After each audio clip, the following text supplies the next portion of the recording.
Member for Cunningham. Thank you, Deputy Speaker. And can I start by absolutely endorsing and associating myself with the comments of the member for Leichhardt in complete opposition to homophobia in the community, a very worthwhile contribution to this place.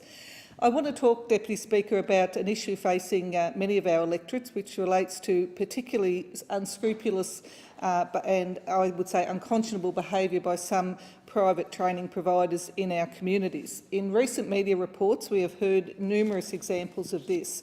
In May, the Daily Telegraph reported on incentives such as iPads, laptops and shopping vouchers being used to target disadvantaged communities in Western Sydney.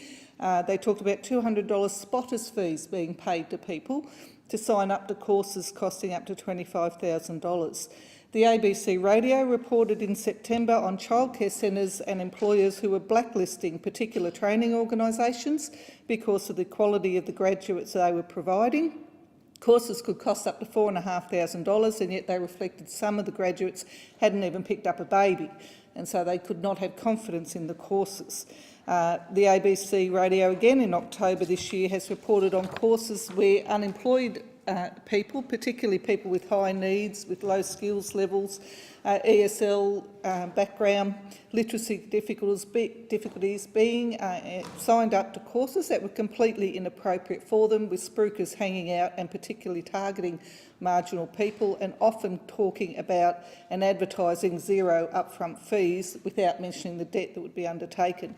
There have been more reports along the same line by the journalist John Ross in The Australian and by A Current Affair, talking about the concerns that people like the Australian Automobile Chamber of Commerce has about some of these practices. In the vocational sector, all participants have one common interest, and that is quality. Doesn't matter if you're a funding provider, an RTO, a student, employer. The benefits of quality training are shared by us all, but the damage is also shared by us all. It's an extremely diverse sector. It has many providers. Nearly 2 million people in any year undertake training, with over 4,000 providers in over 22,000 locations.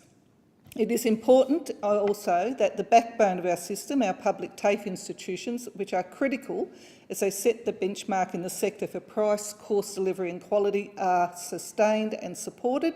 And sadly, we have seen them under significant attack by Liberal state governments, in Victoria in particular, but also more recently in New South Wales and Queensland. I want to acknowledge that the Federal Minister has increased financial support to the national regulator ASQA, and it should be a strong cop on the beat, and I would encourage the federal government to continue that support to have regulation and control and protection for the most vulnerable people in our community in place in the vocational sector.